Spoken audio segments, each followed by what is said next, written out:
Mayam, aku yang nu bersih lakpa,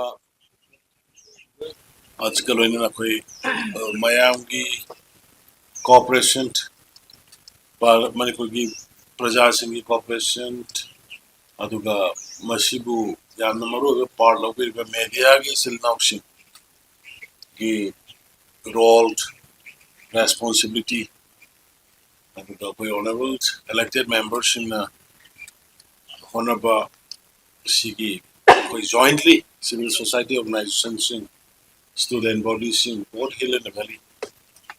and somehow कोई उसी करा इंधा बगी मम्मी माँ तारे मशीदाई दाई मरो इन मशी किसी पाउमी सिल नाउशिंदा कोई की हाना गुमना कोई responsibility लोगी रखा ना मणिपुर पीस पोरंगना बगी कोई मरकता understanding पोरंगना बगी लोम ने है ना focus बीबी रिविस्माय ना मखा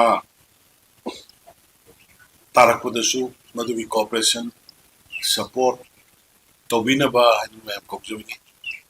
याम लाइक ठीबा पोषक खरा अंतक social media दा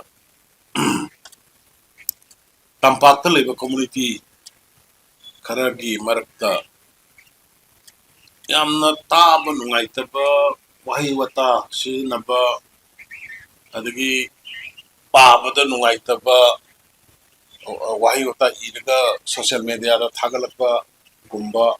social media सी communalization तो उन्होंने tool लमोइना सीजन कुछ तो तौबा अदगी इमुंग मनुंगी यामना immoral ओइबा ममा मसा मचिन मनाव फम्मकांदा ताबा यादबा authority दौना नुपी अंगांग कइनोमा खनाबसु social media दा वा हंगाकांदा नम नुपा दु कयारक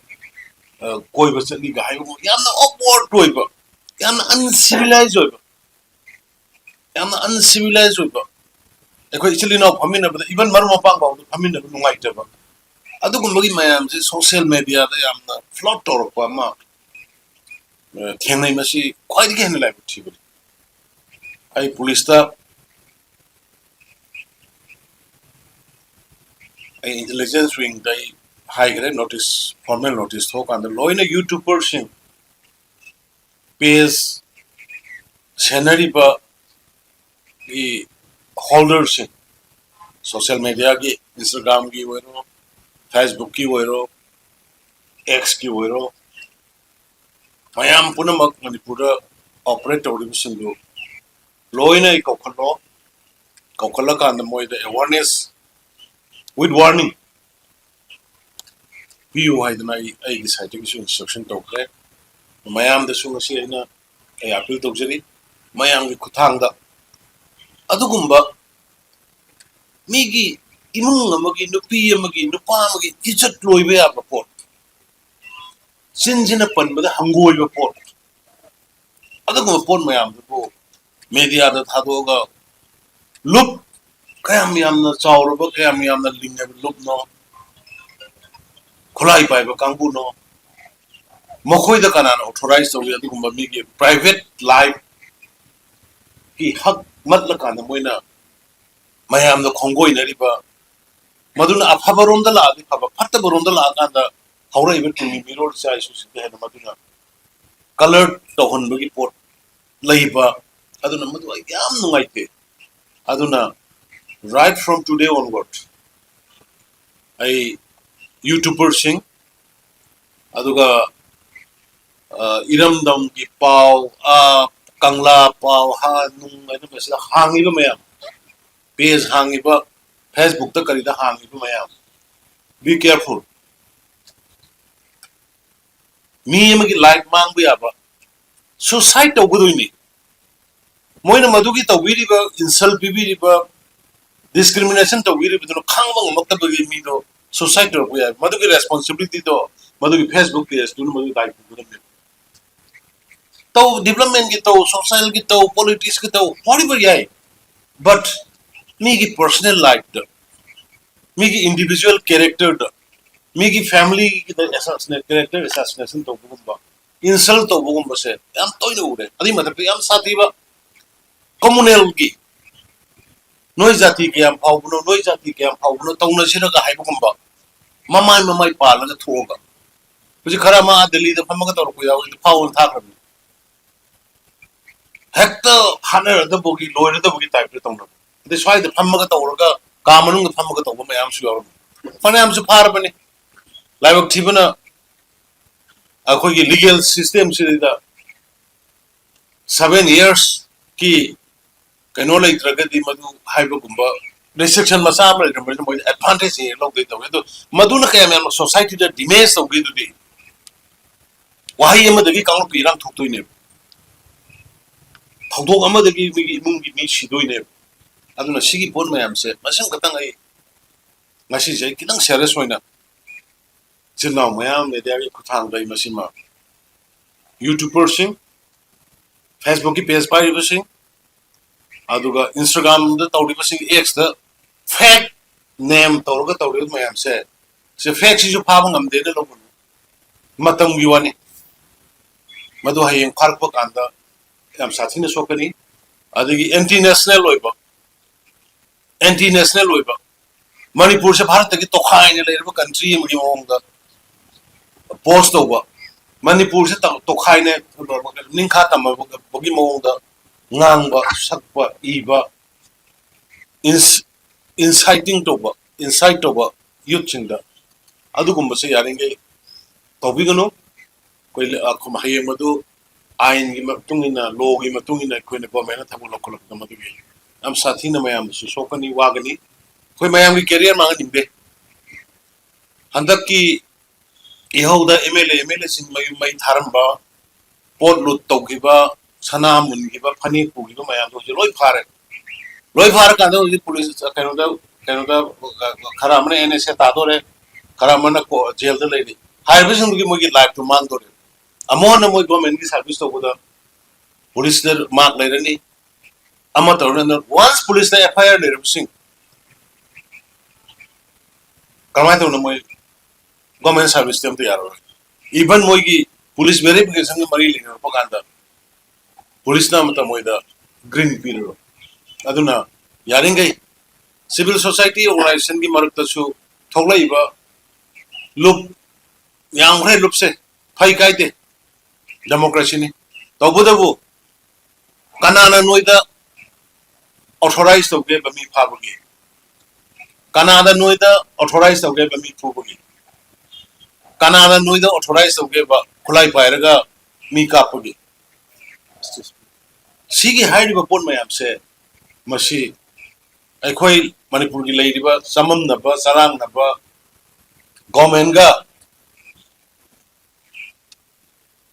government kai guma thabak khara phanana ba na tawru badagi thoi ba irang siga mari le nagi lang ba sida koi kitang matam khrai koi amasu soktana ba amasu yaraga de khanga ga lakuni adu it is too much. I will say again, it is too much heman khare khuding mak authority dona khuding mak mana tawbu group masa bayar ga hekta mi phar ga tv da thakala kani nang kari tawruba kanaga saluba kanaga koiruba kanaga charuba tv da tharakani akeno da social media da adu gumma yamna immoral toiba societies da yam satin impact bi da mayam se khudak tagi lepiyo one by one legal gi matung ina koi thiraga madai da madu gi damka special team me koi police ke thangmani adu madu gi hairi ba kangbu sing do ngarang na su amani phai haroga hairo kada ai di khangje da da tawro bune sumna ni hairu buni adu thak khong paira khoram ge da hai khong paira khoram du de image de already done na adu gum bu ai nga sigi sidai da mayam ko pulbin da bani sidai mayam da appeal to buni na stop it immediately government law of the land phajana khoi isai na ngakni habigi na haksum yeng bani matam khora sum isai na ngakni misi mina wa na mayam tar bani yeng bani do tawroi buji hanjan malakra kauraga office ki meeting kauraga sen khaiba sen loba kanana authorize to ꯊꯕꯛ ꯑꯩꯈꯣꯏꯗ ꯄꯤꯗ꯭ꯔꯗꯤ ꯊꯕꯛ ꯁꯨꯕ ꯌꯥꯔꯣꯏꯅ ꯊꯤꯡꯕ ꯀꯅꯥꯅ ꯃꯣꯏꯗ authorise ꯇꯧꯏ ꯄ꯭ꯔꯖꯥꯒꯤ ꯊꯕꯛꯅꯦ ꯑꯩꯈꯣꯏꯅ ꯇꯧꯔꯤꯕ ꯗꯤꯕ꯭ꯂꯞꯃꯦꯟꯁꯦ ꯍꯦꯠ ꯄꯨꯊꯣꯔꯛꯑꯣ ꯁ꯭ꯀꯦꯟꯗꯜ ꯃꯆꯥ ꯑꯃ ꯊꯕꯛ ꯁꯨꯅꯦꯔꯒ ꯁꯨꯗꯅ ꯄꯩꯁꯥ ꯂꯧꯊꯣꯛꯑꯝꯃꯦ ꯑꯁꯤꯒꯤ ꯃꯟꯇ꯭ꯔꯤꯁꯤꯅ ꯑꯁꯤꯒꯤ ꯁꯤꯑꯦꯝꯁꯤꯅ ꯑꯁꯤꯒꯤ ꯗꯤꯄꯥꯔꯠꯃꯦꯟꯁꯤꯅ ꯄꯨꯊꯣꯔꯛꯑꯣ ꯃꯗꯨꯒꯨꯝꯕꯗꯨꯅ ꯆꯞ ꯆꯥꯅ ꯑꯩꯈꯣꯏ ꯑꯦꯛꯁꯟ ꯂꯧꯁꯤ ꯅꯠꯇꯕꯗ ꯗꯤꯕ꯭ꯂꯞꯃꯦꯟꯒꯤ ꯄ꯭ꯔꯣꯖꯦꯛ ꯊꯕꯛ ꯏꯪꯈꯥꯡ ꯄꯥꯏꯈꯠꯂꯛꯄꯗ ꯊꯤꯀꯥ ꯃꯨꯟꯅꯕꯒꯤ ꯊꯤꯀꯥ ꯑꯩꯈꯣꯏ ꯄꯤꯗ꯭ꯔꯗꯤ ꯊꯕꯛ ꯂꯦꯞꯀꯗꯕꯅꯤ ꯍꯥꯏꯕꯒꯨꯝꯕ इंजीनियर फारग पुनी हाइबगुंबा अदगी कनोगी ऑफिशियल फारग पुनी हाइबगुंबा स्टॉप इट आई लेरिबा आई हक तो दगी कोई हेतोनगुमसे अखोइजो अखोइगी लेरिबा अखोइ द गवर्नेंस प्रजासिंग नांगनबगी प्रजासिंग कन्ननबगी मणिपुर की अपुन मसक्तम कन्ननबगी होना दुसिलगी अखोइसो हेना तौरोय चप चाना मदुगी दंता कोई लेपखिनी अदुना मणिपुर की मियाम सपोर्ट तौबियो सुगुम्बा आइन मखुन पायरगा कांगपि इरांग थोन सिनबा आइन मखुन पायरगा मीगी पर्सनल लाइफ ता कैरेक्टर असैसिनेशन तौबा अदुगा मीगी लाइफ मांगन नबी इमुं काहन नबी मसा कोइ पोट मयाम सा कोइ गवर्नमेंट मखल लमते बि तौरोय हाइदन अंगसिगी मयाम सिगा सिगी पॉइंट खरस दंग मरोइने हाइजगे हाइदना आई कौजबनी अदुगा मयामना मुका सपोर्ट तौबियो कोइ जस्ट सिचुएशन जे खितंग नॉर्मल सी लापगे इरोइने ना कोइ government have started go to hills go to village जगह जगह दा चल कना वाला पा मयाम येंबा डेवलपमेंट की प्रोजेक्ट संगाबा लॉन्च तौबा मियाम की नुमित डीसी सिंग की खुथांगदा एसपी सिंग खुथांगदा कोइ हौरे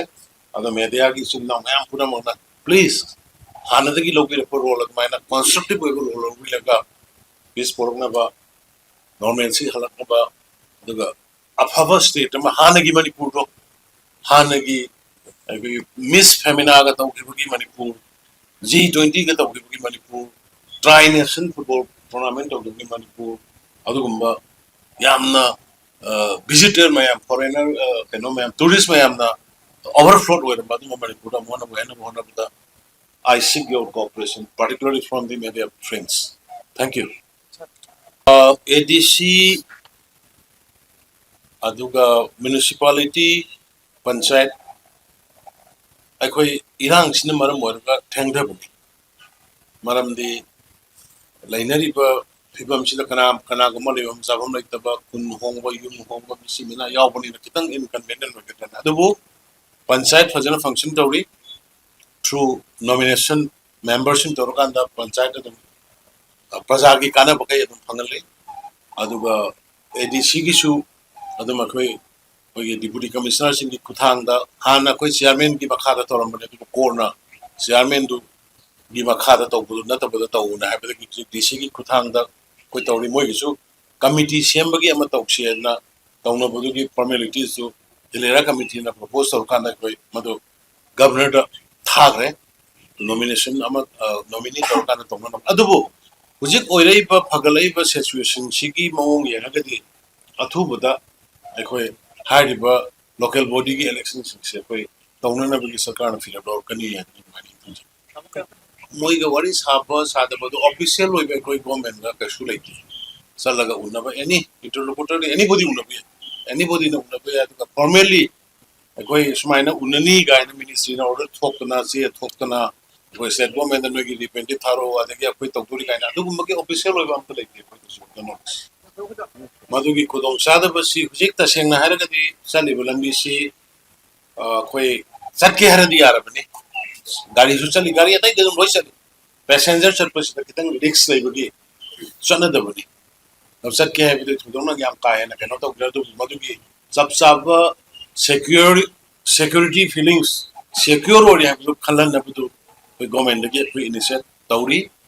अदुगा हुजिकी फ्लाइट तो हदक अहुम अमा लॉन्च तौरे मैम ने कंप्लीट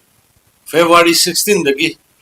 अखोई इंडिगो की तोंगानबा डायरेक्ट दिल्ली इम्फाल फ्लाइट अनि हेंगलपे मदुगी सब्जेक्ट टू कंफर्मेशन अखोई प्रोसेस अमा कन्न तौनबरी मोय मदुगी इंटिमेशन अमा देखोइ लाए अदुगा हुजिकी MSRTC की करेगी तो मदु मथौ ताबा पोने हुजिकी रेलवे सु खोंसांगबो योरे अदु तौरामनि न कोई मदु आई यंगसन के मदु तौवे याने न आईना हाइबल आई तो हम क्या करता है उसी का फल हमको ही मिलेगा हम कोई की kitang kainoma confusion ama koi participate to wujat ka daba member masing yami yam de account to timely man ki audit to wi to ki khara government ki di amale akoi ki lanai NGO ka government ka khena lai si kena kana government ki di financial mismanagement masi amale ni financial phanta ko si ade audit thing ba adu ko na maram war ka da kitang mera adu bu si ngarang honorable minister ko wari sagne moi MOA की करी मैं तो कहना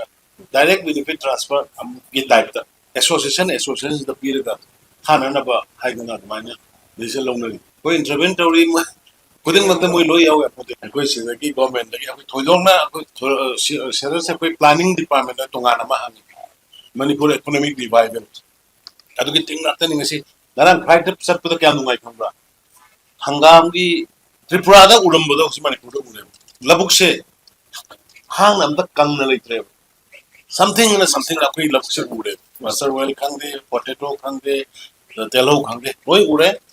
ising already be ma koi loi na water ground water drilling koi 500 km da hut kan adu gi khudong sa ba lai adu madu gi dakar le bising koi thawai na monitoring team member le ka da gen chal la tawri suggestion do thanks court case hekta to ba mamangi to si haro mamang ko le kano da